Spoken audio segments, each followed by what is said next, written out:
11월 8일 화요일 아침 말씀으로 요한계시록 9장 1절에서 6절까지 자 소리 맞춰서 합독하십니다. 시작.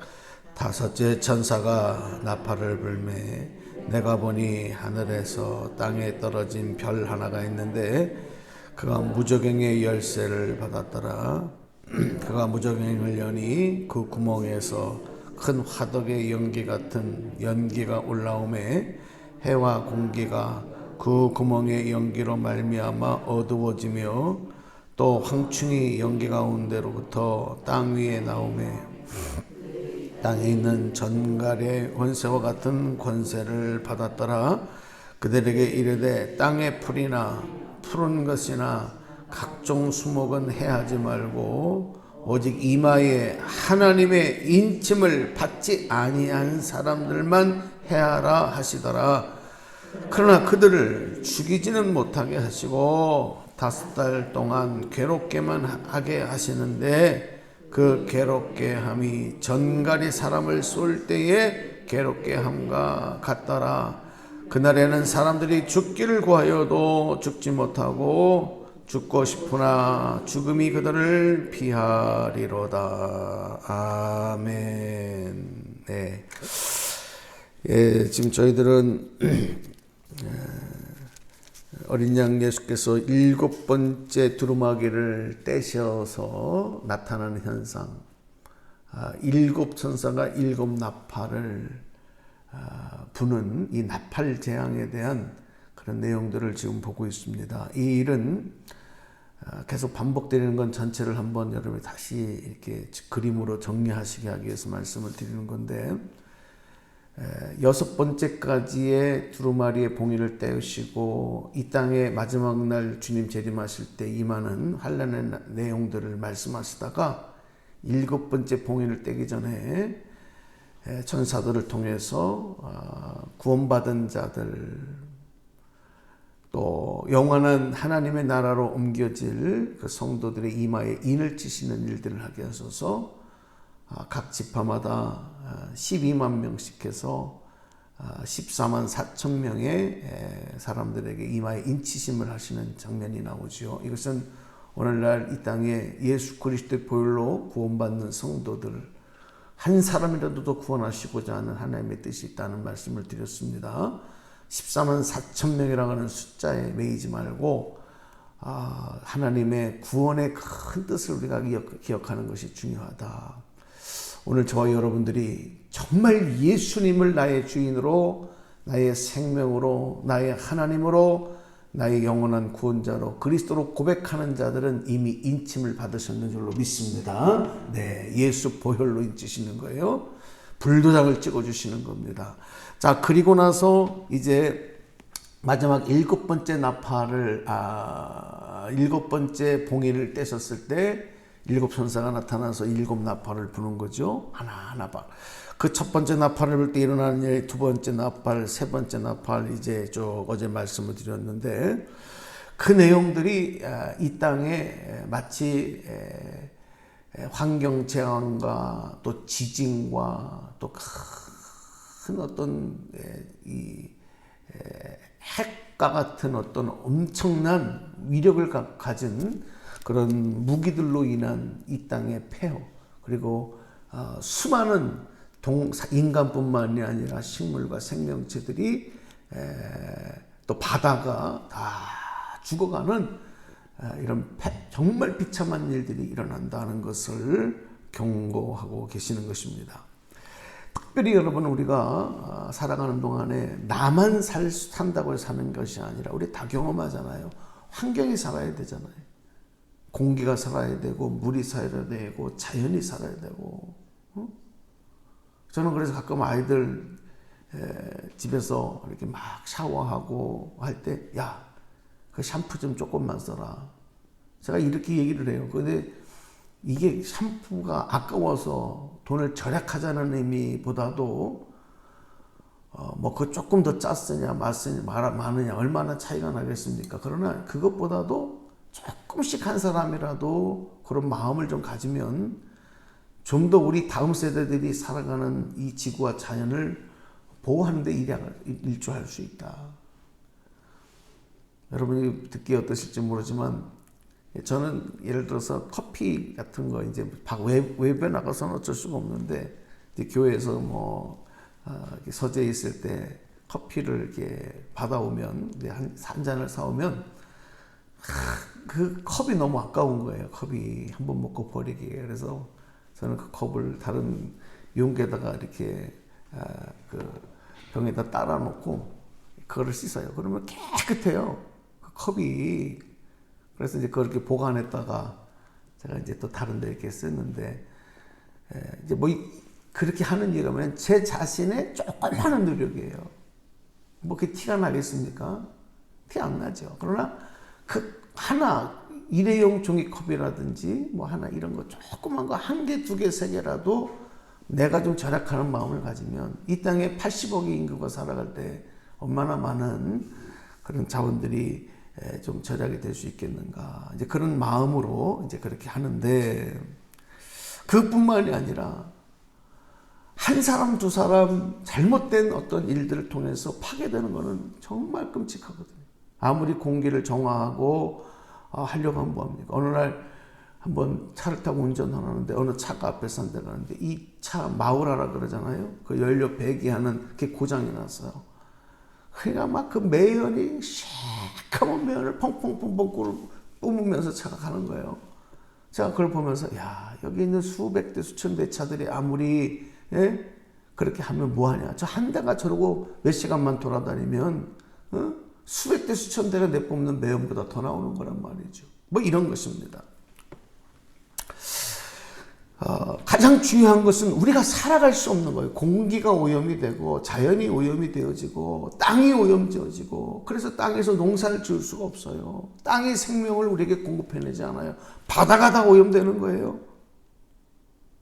10절 말씀에 그런 말씀이죠. 셋째 천사가 나팔을 보니 횃불같이 타는 큰 별이 하늘에서 떨어져 강들의 3분의 1과 여러 물샘이 떨어지니 이 별 이름이 쓴쑥이라. 물의 3분의 1이 쓴쑥이 되매 그 물이 쓴물이 되므로 많은 사람이 죽더라. 물이 다 오염돼. 써서 먹을 수 없어요. 다 썩은 물이 되는 거예요. 이스라엘 가보면은 사해라고 하는 바다가 있거든요. 사해는 죽은 바다라는 거예요. 죽은 바다가 뭐냐? 거기 생명체가 못 산다. 왜? 잘 아시는 것처럼 염도가 너무 높아서. 물이 빠져나갈 데가 없어요. 그냥 꽉 차 있는데 그 다른 지대보다 바다가 더 낮아요. 어쨌든 여러 가지 환경의 조건으로 인해서 염도가 너무너무 높아요. 소금 바다예요. 그러니까 너무 짜서 아시는 것처럼 저도 가서 체험을 해봤지만 가서 누우면은 사람이 둥둥둥둥둥둥둥 뜬단 말이에요. 네? 너무 염도가 높아서. 그러니까 생명체들이 못 살아요. 사해라, 죽은 바다다. 여러분, 이 땅이 사회와 같은 그런 바다가 돼서는 안 되지 않습니까? 이게 재앙이다 이거예요. 넷째 천사가 나팔을 부니 해 3분의 1과 달 3분의 1과 별들의 3분의 1이 타격을 받아 그 3분의 1이 어두워지니 낮 3분의 1은 비추임이 없고 밤도 그러하더라. 여러분 보세요. 응? 태양이 빛을 잃고 달이 빛을 잃는다. 이거 뭐 재앙 아니겠습니까? 그래서 13절에 보면은 독수리, 공중에 날아가는 독수리가 큰 소리로 이르되 땅에 사는 자들에게 화가 있으리라. 여러분, 사람이요 죄악으로 강팍해지면 아무리 외치고 보여줘도 보려고 하지 않고 들으려고 하지 않아요. 무감각해져요. 왜? 그 영혼이 죽었기. 지금은 우리가 위기의 시대이기 때문에 다시 재무장하고 다시 우리가 재연단하고 일어서지 않으면 우리 뿌리를 점검하고 다시 우리가 재생하지 않으면 앞으로 미래가 없습니다. 아무리 외쳐도 아유 괜찮아 다가 세월이 가면서. 어제 목회자 원례를 하면서 어느 교회에서 목회자 원리를 하는데 그 설교하는 목사님이 그 당신의 교회에 인사말하면서 저희 교회가 잘 생존하고 있습니다. 이렇게 인사하더라고요. 아주 그 교회는 굉장히 기도 많이 잘하는 교회고 목사님 열심히 기도하고 교회가 아름답게 아주 정말 가족애로 잘 성장하는 교회예요. 아주 그래도 모범적인 교회거든요. 지방 안에서 그래도 참 그런 교회인데 그 목사님 인사한 말이 저희가 잘 생존하고 있습니다. 이렇게 감사하게 잘 생존. 저는 참 가슴에 이게 딱 와서 부딪혔어요. 그렇다. 야, 이 인사가 이제 교회가 생존하고 있다. 이게 인사말이 되는 시대구나. 오늘 여러분들 믿음이 잘 생존하고 있습니까?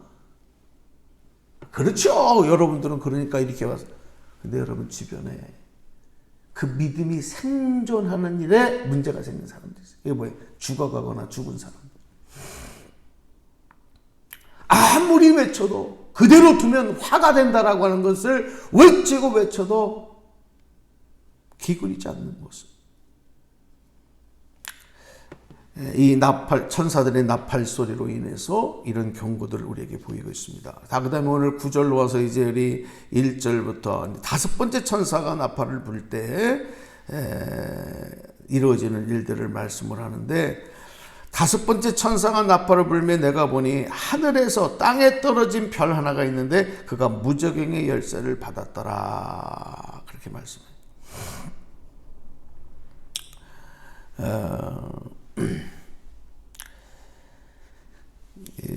이 무저갱이라고 하는 것은 끝이 없는 그런 아주 끝을 알 수 없는 그런 깊은 이런 어둠의 세계를 말하는 겁니다.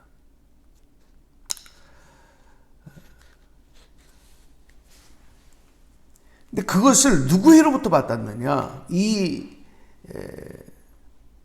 하늘에서 별 하나 났더니 그가 무저갱의 열쇠를 받았더라. 이렇게 나오거든요.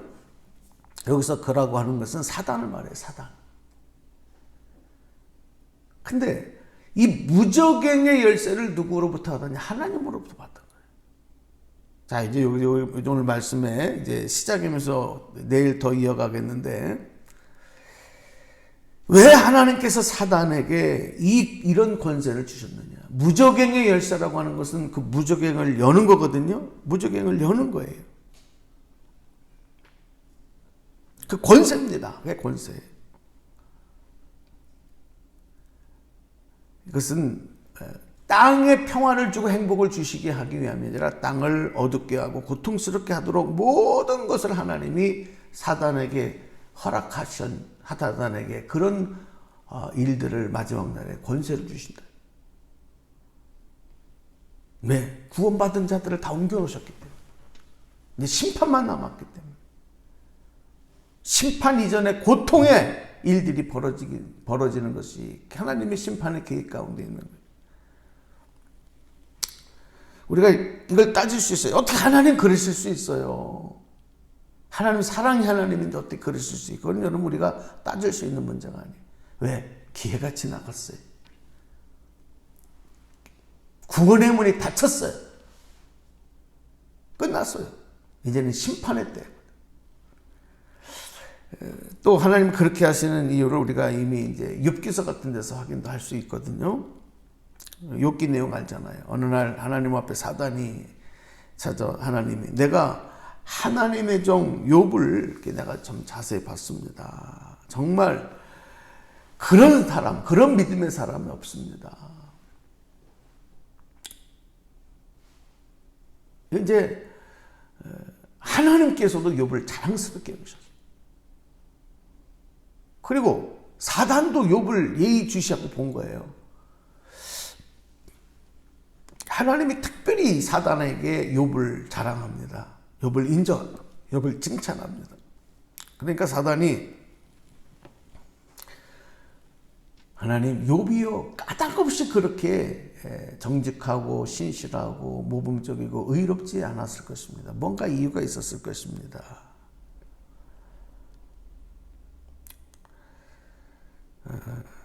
그러면서 인간에게 가장 중요한 것들이 만약에 문제가 생기면 욥도 하나님을 배신할 겁니다. 그 믿음이 무너질 것입니다. 이렇게 얘기하죠. 하나님이 아니다. 그는 절대로 그럼에도 불구하고 그 의로운 믿음을 지킬 거다. 그 욥이 이런 하나님과 사단과의 논쟁 가운데서 하나님께서 사단에게 마치 무적행의 열쇠를 주시듯이 욥에게 고난을 줄 수 있는 그런 기회, 그런 허락을 하시는 거예요. 욥에게 그다음부터 엄청난 고통이 찾아오지 않습니까? 몸에, 육체에, 욥의 육체, 가정, 재산, 환경. 근데 하나님이 거기에서 한 가지 조건을 거셔요. 생명만큼을 해야지 마라. 자, 이 생명이라는 것은 육체의 생명과 더불어서 여러분 그가 다시 소생할 수 있는, 다시 재기할 수 있는 바로 그 힘이거든요. 결국 욥이 그 어려운 고난을 극복하고 이겨내고 하나님의 기대와 같이 다시 회복하여 승리했는 줄로 믿습니다.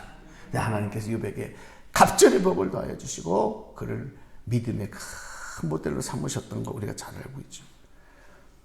자, 여기서 여러분 우리가 하나님의 권세, 하나님의 주권은 세상의 모든 것도 있지만 사단도 하나님의 주권 아래에 있다. 사과 사단의 권세까지도. 오늘 마지막 날에 무적행의 열쇠를 가진 사단들이 날뛰면서 우리가 살아가는 삶의 모든 것들을 파괴합니다. 건강도, 재산도, 그토록 아꼈던 생명같이 귀한 것들도. 이때에 그 고통과 비명과 더 이상 견딜 수 없어 죽기를 원하는 수많은 사람들. 그들이 누구냐? 인침받지 못한 자들이. 하나님의 구원의 때를 무시한 자들이죠. 귀를 닫아버린 자들이죠. 노아가 방주를 만들고 하나님의 구원의 기회를 120년 동안 눈으로 보여줬을 때도 비웃고 하나님의 그 심판의 계획을 무시했던 자들. 방주가 닫혔을 때는 들어가지 못하고 그리고 이 땅에서 고통받는 것과 같은 것입니다. 오늘 하나님께서 우리에게 주시는 정말 끝없는 구렁텅이, 빛도 없는 이 무적행의 끝을 알 수 없는 구렁텅이에 열쇠를 열게 하시는 권세가 악한 사단을 통해서 이 땅에 임할 때 오늘 우리는 들림받아서 하나님의 구원의 역사 속에서, 구원의 은혜 속에서 따로 옮겨 놓으시는 축복을 받은 그리스도인들. 여러분, 우리가 이런 내용들을 잘 기억을 해야 돼요. 오늘 우리에게 마지막까지 이런 하나님의 심판이 이 땅에 임하기 전에 한 사람이라도 더 구해내는 게 중요해요. 한 사람이라도. 오늘 우리의 사명은 한 영혼은 영혼이라도 또 주님 앞에 인도하는 거예요. 얼마 전 이태원 참사에 있었던 구조대원이나 또 그것에 있던 시민들이나 경찰관들이나 자신들은 살았어. 그죠? 자기들은 피해 당하지 않았어. 그러나 계속 남는 게 뭐냐면 한 사람이라도 더 구했어야 돼요. 그 구하지 못한 것에 대한 트라우마, 죄의식. 여러분 그겁니다. 오늘 우리에겐 그런 게 있어야 돼요. 죽어가는 걸 보면서도 콧노래 부를 수 없잖아요. 나만 편하면 되는 거 아니잖아요. 영혼에 대한 이런 갈급한 열정들이 인침받고 구원받은 자들 마지막 때가 오기 전에 우리가 감당해야 될 일이다 생각하시고 오늘 영혼 구원을 위해서 기도하며 오늘도 또 힘차게 주님 구원의 역사에서 나아가는 복된 하루가 되시기를 주님의 이름으로 축원합니다. 기도하겠습니다. 아멘.